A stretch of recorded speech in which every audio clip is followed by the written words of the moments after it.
Hello, അപ്പോൾ എല്ലാവർക്കും നമ്മുടെ പുതിയൊരു വീഡിയോയിലേക്ക് സ്വാഗതം. ഞാൻ ഇന്ന് വന്നിട്ടുള്ളത് ജൂനിയർ ഇൻസ്ട്രക്ടർ ഇലക്ട്രീഷ്യൻ്റെ ഒരു എക്സാമിനെ കുറിച്ച് പറയാൻ വേണ്ടിയിട്ടാണ്. ഈ ഒരു എക്സാമുമായി ബന്ധപ്പെട്ടിട്ടുള്ള എല്ലാ കാര്യങ്ങളും നമ്മൾ ഈ ഒരു വീഡിയോയിൽ ഡിസ്കസ് ചെയ്യുന്നതായിരിക്കും.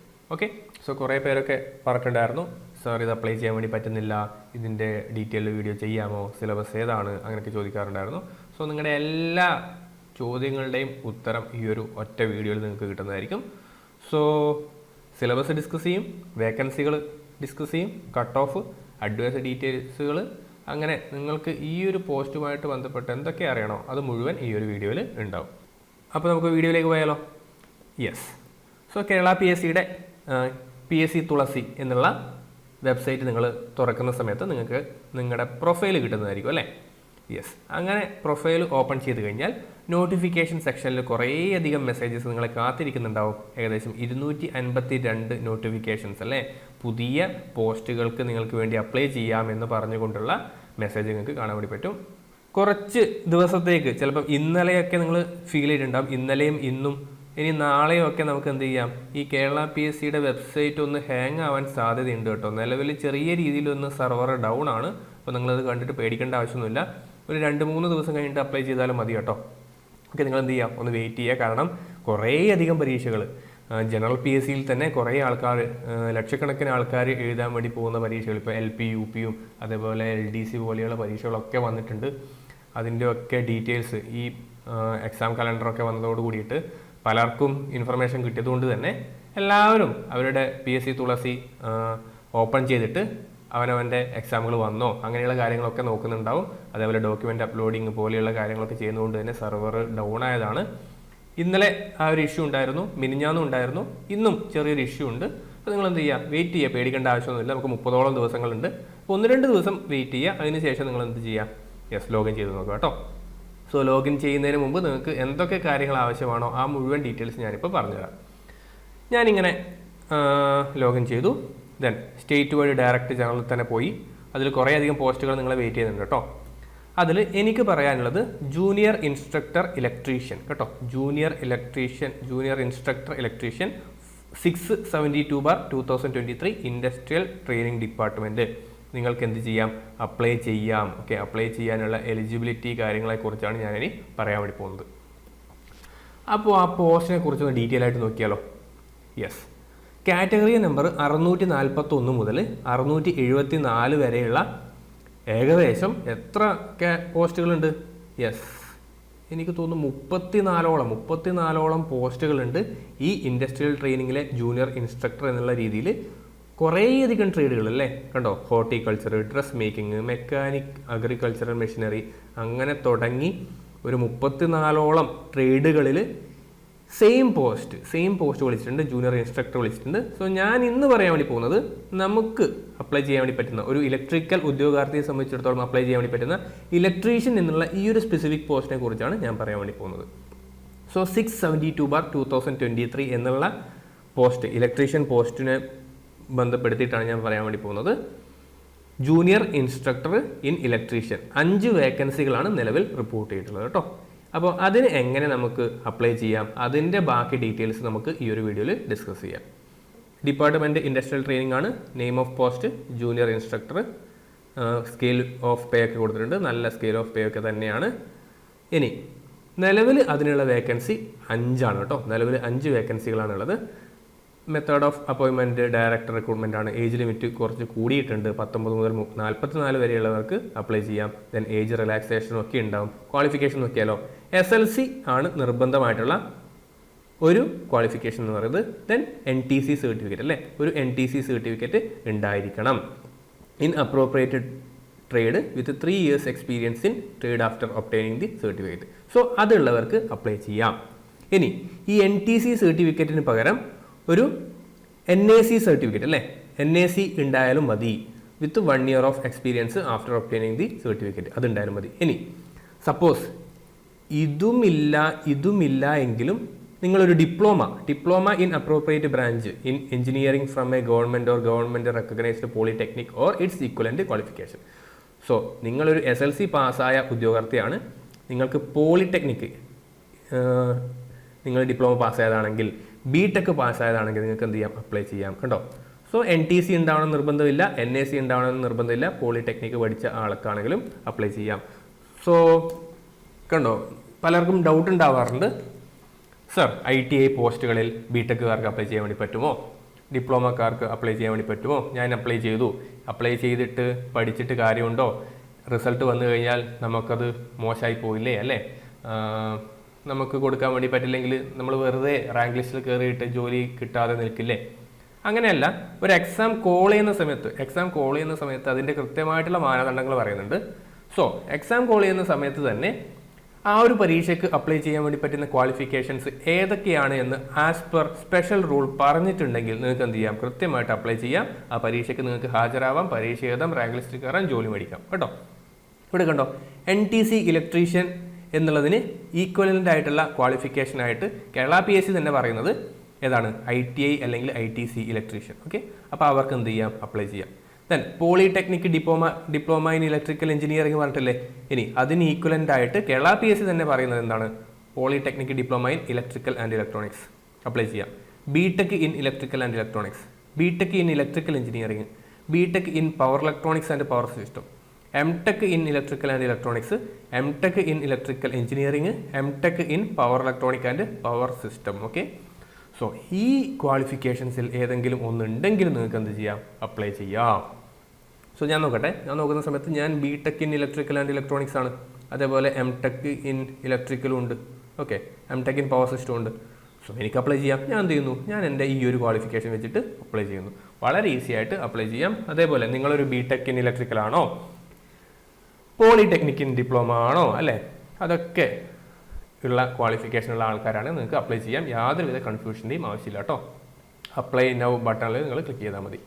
സോ ആ ഒരു കൺഫ്യൂഷൻ തീർന്നല്ലോ. ഇനി ആരും ചോദിച്ചു വരരുതേ, സർ NTC വേണം നിർബന്ധമുണ്ടോ, അല്ലെങ്കിൽ ഞാൻ ഡിപ്ലോമയാണേ, ഞാൻ ഇലക്ട്രിക്കൽ ആണെന്നൊന്നും ചോദിച്ചു വരരുത്. എല്ലാ നിങ്ങളുടെ ഡൗട്ടുകളും ഇവിടെ തീരണം. യെസ്, സോ ഞാൻ നേരെ പോയി 672/2023 പോകുന്ന സമയത്ത് ക്ലിക്ക് ചെയ്തപ്പം അവിടെ അപ്ലൈ നൗ എന്നുണ്ട് അല്ലേ. സോ എനിക്ക് എന്ത് ചെയ്യാം, അപ്ലൈ ചെയ്യാം. നിങ്ങളുടെ ബാക്കി ഡീറ്റെയിൽസ് കൊടുത്തിട്ട് നിങ്ങൾ അപ്ലൈ ചെയ്തോളൂ കേട്ടോ. കുറച്ചൊരു സ്ലോ ഉണ്ട്, സെർവർ കുറച്ചൊന്ന് ഡൗൺ ആണ്. ഒരു 2 ദിവസം വെയിറ്റ് ചെയ്ത് കഴിഞ്ഞാൽ നമുക്ക് കൃത്യമായിട്ട് സ്മൂത്തായിട്ട് അപ്ലൈ ചെയ്യാൻ വേണ്ടി പറ്റുന്നതായിരിക്കും. ഇനി ആ ഒരു പരീക്ഷയുടെ ബാക്കി ഡീറ്റെയിൽസ് ഞാൻ പറഞ്ഞു തരട്ടെ. യെസ്, കഴിഞ്ഞ പ്രാവശ്യം ഇതേ എക്സാം വിളിച്ചത് junior instructor electrician in industrial training വിളിച്ചത് എനിക്ക് തോന്നുന്നു 2018 അതിൻ്റെ എക്സാം നടന്നത് 3/7/2019. ഓക്കെ, ടോട്ടൽ 90 പേർക്ക് അഡ്വൈസ് പോയിട്ടുണ്ട്. ആ സമയത്ത് എത്ര വേക്കൻസി ഉണ്ടായിരുന്നു അറിയോ? ഓക്കെ, 2016 അതിൻ്റെ നോട്ടിഫിക്കേഷൻ വന്നത്. എക്സാം നടന്നപ്പോഴാണ് 2019 കേട്ടോ. ഓക്കെ, അത്രയും കാലത്തിൻ്റെ ഒരു വ്യത്യാസമുണ്ട്. സോ 2016 സമയത്ത് കാറ്റഗറി നമ്പർ 45/2016 24 വേക്കൻസികൾ റിപ്പോർട്ട് ചെയ്തിരുന്നു. എന്നിട്ട് എത്ര പേർക്ക് അഡ്വൈസ് പോയി? 90 പേർക്ക് അഡ്വൈസ് പോയിട്ടുണ്ട്. നിലവിൽ നമുക്ക് 5 വേക്കൻസികളാണ് റിപ്പോർട്ട് ചെയ്തിട്ടുള്ളത്. 2022 നമ്മുടെ പഴയ ലിസ്റ്റ്, ഈ ഒരു ലിസ്റ്റ് എന്ത് ചെയ്തു, അത് എക്സ്പയർ ആയി.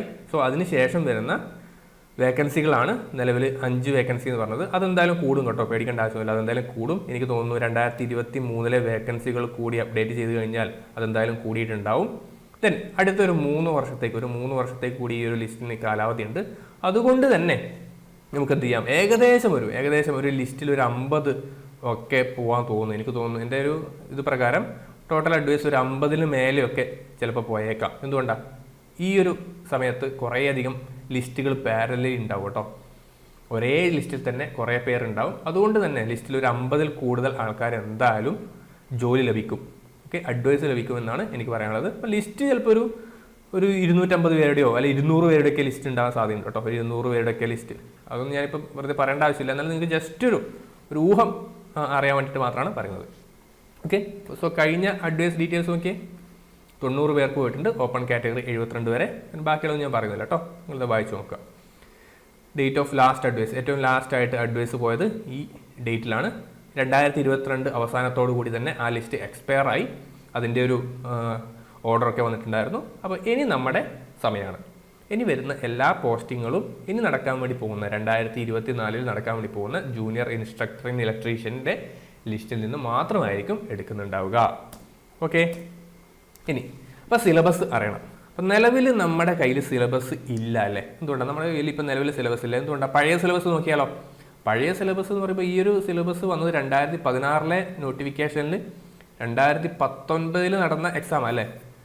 ആ ഒരു സിലബസ് നമുക്ക് എടുക്കാൻ വേണ്ടി പറ്റില്ല. എന്തുകൊണ്ടാണ്? ആ സമയത്ത് നടന്ന എക്സാമിന് ജനറൽ നോളജും ജനറൽ അവയർനെസ്സും ഒക്കെ ഉണ്ടായിരുന്നു. മാത്സ് അങ്ങനെയുള്ള പോർഷൻസ് ഒക്കെ കൊടുത്തിട്ട് അവസാനമായിരുന്നു നമ്മുടെ ടെക്നിക്കൽ സബ്ജക്റ്റിൽ നിന്ന് ക്വസ്റ്റ്യൻസ് ഉണ്ടായിരുന്നു കേട്ടോ.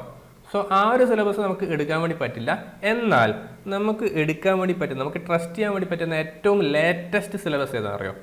യെസ്, അതാണ് ഞാൻ നിങ്ങൾക്ക് പറഞ്ഞുതരാൻ വേണ്ടി പോകുന്നത്. കേരള PSCയിൽ ഈ ഇലക്ട്രീഷ്യൻ പോസ്റ്റുകളിൽ ഏറ്റവും ലേറ്റസ്റ്റ് ആയിട്ട് നടന്നിട്ടുള്ള കുറേയധികം പരീക്ഷകളുണ്ട്. അതിലെ സിലബസ് നമുക്ക് എന്ത് ചെയ്യാം? ഫോളോ ചെയ്യാം. അതിലെ സിലബസ് ഫോളോ ചെയ്യുന്നതായിരിക്കും ഏറ്റവും നല്ലത്. അത് ഫോളോ ചെയ്ത് കഴിഞ്ഞാൽ ഗുണം എന്താ വെച്ചാൽ, ഏതായാലും എക്സാമിന് 2 മാസം മുമ്പ് നമുക്ക് അതിൻ്റെ പ്രോപ്പർ സിലബസ് കിട്ടും. നമ്മൾ ഈ പറയുന്ന, ഞാൻ ഇനി പറയാൻ വേണ്ടി പോകുന്ന സിലബസ് ഫോളോ ചെയ്ത് കഴിഞ്ഞാൽ മിക്കവാറും അത് തന്നെ ആവാനാണ് സാധ്യത. ഒരു 90% അത് തന്നെ വരാനാണ് സാധ്യത. ഇനി എന്തെങ്കിലും കാരണവശാൽ സിലബസ് മാറിയാലും ചെറിയൊരു വ്യത്യാസമേ ഉണ്ടാവുള്ളൂ. ഒരു 80% കോമൺ തന്നെയായിരിക്കും, നമ്മൾ പഠിച്ച സാധനം തന്നെയായിരിക്കും. അതുകൊണ്ടാണ് ഞാൻ പറയുന്നത്, അതേ സബ്ജക്റ്റിൽ അതേ ലെവലിൽ കേരള PSC ഏറ്റവും ലേറ്റസ്റ്റ് ആയിട്ട് നടത്തിയിട്ടുള്ള സിലബസ് ഏതാണോ, പരീക്ഷ ഏതാണോ എന്ന് ഫോളോ ചെയ്ത് കഴിഞ്ഞാൽ നമുക്ക് എന്ത് ചെയ്യാം? സിലബസ് ഒന്ന് പ്രെഡിക്റ്റ് ചെയ്യാൻ വേണ്ടി പറ്റും. സോ ഞാൻ നിങ്ങൾക്ക് പറഞ്ഞു തരാൻ വേണ്ടി പോകുന്ന സിലബസ് എന്ന് പറയുന്നത് ഏറ്റവും ലേറ്റസ്റ്റ് ആയിട്ട് detailed syllabus for the post of electrician in Kerala state film development corporation. Okay, electrician പോസ്റ്റിൽ ഏറ്റവും ലേറ്റസ്റ്റ് ആയിട്ട് 2021 ഈ പറയുന്ന എല്ലാ കാറ്റഗറി നമ്പറിലും കേരള PSC വിളിച്ചിട്ടുള്ള ഒരു പരീക്ഷയ്ക്ക് വേണ്ടിയിട്ട് അവർ തയ്യാറാക്കിയ ഒരു സിലബസ് ഉണ്ടായിരുന്നു. അതാണ് ഞാനിനി പറയാൻ വേണ്ടി പോകുന്നത്. ഓക്കെ, ദെൻ അതേ സിലബസ് തന്നെയാണ് ഏതൊക്കെ പോസ്റ്റുകൾ വന്നത്? ഡ്രാഫ്റ്റ് മാൻ ഗ്രേഡ് 2നും വന്നിട്ടുള്ളത്. അതേപോലെ സ്കിൽഡ് അസിസ്റ്റന്റ് ഗ്രേഡ് 2നും അതേ സിലബസ് ആയിരുന്നു. Then electrician in Ayurveda, okay, Ayurveda medical education ഡിപ്പാർട്ട്മെന്റിന് വന്നതും അതേ സിലബസ് ആയിരുന്നു. Then electrician in water authority കേട്ടോ. അതുകൊണ്ട് നമുക്ക് എന്ത് ചെയ്യാം? നമുക്ക് ഇതിനെ ട്രസ്റ്റ് ചെയ്യാം. ഇലക്ട്രീഷ്യന് വന്ന അതേ സിലബസ് തന്നെയാണ്. Then electrician in agriculture development and farmers. Okay, അതായത് പൊതുവേ ഇലക്ട്രീഷ്യൻ സിലബസ് ആയിട്ട് കേരള PSC തന്നെ വെക്കുന്നത് ആ ഒരു സിലബസാണ്. Then lineman in PWD, then electrician in health services. Okay, so ഏറ്റവും ലേറ്റസ്റ്റ് ആയിട്ട് 605/2022 വന്നിട്ടുള്ള ആ ഒരു സിലബസാണ് നമ്മളിനി ഫോളോ ചെയ്യാൻ വേണ്ടി പോകുന്നത്. ആ സിലബസ് ഫോളോ ചെയ്ത് കഴിഞ്ഞാൽ നിങ്ങൾക്ക് എന്ത് ചെയ്യാം? യെസ്, നിങ്ങളുടെ പഠനം മുന്നോട്ട് കൊണ്ടുപോകാം. ദെൻ എക്സാമിനേഷൻ കലണ്ടർ വന്നു കഴിഞ്ഞാൽ നമുക്ക് അതിൻ്റെ ഒറിജിനൽ സിലബസ് കിട്ടുമല്ലോ. അപ്പം നമുക്ക് കൃത്യമായിട്ട് ആ ഒരു സിലബസ് നോക്കാം. മിക്കവാറും ഒരു മാറ്റം ഉണ്ടാവാൻ സാധ്യതയില്ല. നിങ്ങൾ എഴുതി വെച്ചോ, മാറ്റം ഉണ്ടാവാനുള്ള സാധ്യത വളരെ കുറവാണ് കേട്ടോ. അത്രയും എനിക്ക് പറയാൻ വേണ്ടി പറ്റുള്ളൂ. നമുക്ക് എന്ത് ചെയ്യാം? അതുവരെ ഈ ഒരു സിലബസിൽ നമുക്ക് പഠിക്കാം. സോ സിലബസ് ഇവിടെ, സിലബസ് എന്ന് പറയുന്നത് ഞാൻ ട്രേഡ്സ്മാൻ ഇലക്ട്രിക്കലിന് വേണ്ടിയിട്ട് വളരെ ഡീറ്റെയിൽ ആയിട്ട് ആ സിലബസ് ഡിസ്കഷൻ വീഡിയോ ചെയ്തിട്ടുണ്ട്. ഞാൻ എന്ത് ചെയ്യാം? ഫസ്റ്റ് കമൻറ്റിൽ ആ ഒരു വീഡിയോ പിൻ ചെയ്തിടാം കേട്ടോ. നിങ്ങൾ എന്ത് ചെയ്തോളൂ, ആ വീഡിയോ കണ്ടാൽ മതി. അപ്പോൾ നിങ്ങൾക്കൊരു അഡ്വാൻറ്റേജ് ആയില്ലേ? എന്താ? യെസ്, നിങ്ങളൊരു ട്രേഡ്സ്മാൻ ഇലക്ട്രിക്കലിന് വേണ്ടി പ്രിപ്പയർ ചെയ്യുന്ന ഉദ്യോഗാർത്ഥിയാണെങ്കിൽ, നിങ്ങൾ മെഡിക്കൽ ഡിപ്പാർട്ട്മെൻറ്റിലെ ഇലക്ട്രീഷ്യന് വേണ്ടി പ്രിപ്പയർ ചെയ്യുന്ന ഒരു ഉദ്യോഗാർത്ഥിയാണെങ്കിൽ, അതേപോലെ നിങ്ങൾ ഒരു ഇൻഡസ്ട്രിയൽ ട്രെയിനിങ്ങിൻ്റെ ജൂനിയർ ഇൻസ്ട്രക്ടറിന് വേണ്ടിയിട്ട് പ്രിപ്പയർ ചെയ്യുന്ന ഉദ്യോഗാർത്ഥിയാണെങ്കിൽ എല്ലാത്തിനും കൂടി ഒരു പഠിത്തം പഠിച്ചാൽ മതി. എക്സാം നമുക്ക് എന്ത് ചെയ്യാം? ഒരുമിച്ച് എഴുതാം അല്ലേ? ഇതിന് കോമൺ എക്സാം ഒന്നും ആയിരിക്കില്ല, ചിലപ്പോൾ ഒരു കോമൺ എക്സാമിനൊക്കെ ഒരു സാധ്യതയുണ്ട്. പക്ഷെ എന്നാലും ഒരു എക്സാമിന് പഠിച്ചു കഴിഞ്ഞാൽ നമുക്ക് കുറേയധികം പരീക്ഷകൾ എഴുതാൻ വേണ്ടി പറ്റും കേട്ടോ. ഇനി കോമൺ എക്സാം ആണോ എന്നുള്ള കാര്യങ്ങളൊക്കെ നമുക്ക് എന്ത് ചെയ്യാം? എക്സാമിനേഷൻ ഡേറ്റ് വന്നതിന് ശേഷം പറയാം. ഇപ്പോൾ നിങ്ങൾ എന്ത് ചെയ്യാം? ഞാൻ കമൻറ്റിൽ പിൻ ചെയ്യുന്ന വീഡിയോ കണ്ടു നോക്കുക. അതിൽ ഞാൻ ഡീറ്റെയിൽഡ് ആയിട്ടുള്ള ഒരു സിലബസ് ഡിസ്കഷൻ വീഡിയോ ചെയ്തിട്ടുണ്ടാവും. ആ സിലബസ് പ്രകാരമുള്ള കാര്യങ്ങൾ പഠിക്കുക. ദെൻ അതിൻ്റെ വീഡിയോസ്, പഠിക്കേണ്ട കാര്യങ്ങൾ ഒരു പ്ലേ ലിസ്റ്റായിട്ട് ഞാൻ ട്രേഡ്സ്മാൻ ഇലക്ട്രിക്കൽ എന്നുള്ളൊരു പ്ലേ ലിസ്റ്റായിട്ട് അതും ഞാൻ ഈ ചാനലിൽ ചെയ്തിട്ടുണ്ട്. അതും വേണമെങ്കിൽ ഞാൻ എന്ത് ചെയ്യാം? പിൻ ചെയ്തിടാം കേട്ടോ. സോ അത്രയും കാര്യങ്ങൾ മാത്രമേ ഉള്ളൂ. ഇനി നിങ്ങൾ ചെയ്യേണ്ട കാര്യങ്ങളാണ്. നിങ്ങൾ എന്താണ് ചെയ്യേണ്ടത്? ഒന്നുമില്ല, ഒന്ന് ലൈക്ക് ചെയ്യുക, ഷെയർ ചെയ്യുക, നിങ്ങളുടെ അഭിപ്രായങ്ങൾ കമൻറ്റ് ചെയ്യുക. നിങ്ങൾ ആദ്യമായിട്ടാണ് ഈ ഒരു വീഡിയോ കാണുന്നതെങ്കിൽ ഒന്ന് സബ്സ്ക്രൈബ് ചെയ്യുന്ന കാര്യം പരിഗണിക്കുക. അതേപോലെ ഇലക്ട്രിക്കൽ എക്സാമുകൾക്ക് വേണ്ടിയിട്ട് പ്രിപ്പയർ ചെയ്യുന്ന നിങ്ങളുടെ സുഹൃത്തുക്കൾക്ക് വേണ്ടിയിട്ട് ഷെയർ ചെയ്ത് കൊടുക്കുക. ഇത്തരം കാര്യങ്ങൾ അറിയാൻ താല്പര്യമുള്ള ഗ്രൂപ്പുകളിലേക്ക് ഷെയർ ചെയ്ത് കൊടുക്കുക. സോ അത്രയും കാര്യങ്ങൾ മാത്രമേ ഉള്ളൂ. നമുക്കിനി മറ്റൊരു വീഡിയോ ആയിട്ട് കാണാം. താങ്ക്